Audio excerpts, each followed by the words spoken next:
Does Islam really allow the beating of women, as shown in these two hadiths? Let's talk about it. This is episode 26 of Clear Cut, where I take on one so-called contradiction against Islam every day. Today I can't disprove one, the series ends, and I leave Islam. In Sahih al-Bukhari 5825, a woman came to Aisha wearing a green veil. She showed a bruise on her skin from her husband's beating. Aisha exclaimed, "I have not seen any woman suffering as much as the believing woman.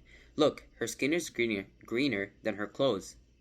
When the Prophet, peace be upon him, arrived, the woman's actual complaint was not about the bruise. It was about the divorce. She wanted to return to her first husband and claimed her current husband was impotent. Her husband denied it and said she was disobedient. The Prophet, peace be upon him, responded only to the legal issue. She could not remarry her first husband unless she divorced her second husband. This is key. The hadith is preserved in Bukhari because of the ruling on remarriage, not because it was meant to show approval of abuse.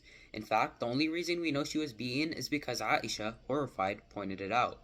That tells us that the narration is actually highlighting the suffering of women and not validating the husband's action of abuse. Now, time for the second narration. Umar complained that women had become bold with their husbands, and men asked the Prophet, peace be upon him, for permission to discipline them. The Prophet initially discouraged it, reminding them not to strike women. Later, under pressure, he gave a limited concession, but that concession was immediately abused. Men began hitting their women harshly, not what the Prophet has allowed them to do. When news of this reached the Prophet, he condoned those men publicly, saying, "Many women have visited the family of Muhammad complaining about their husbands. Those men are not the best among you."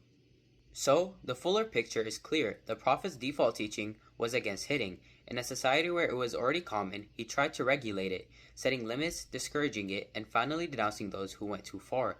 That's why Aisha testified, in her own words, that he never struck a wife or a servant, and he taught that the best of you are those who are best to their wives.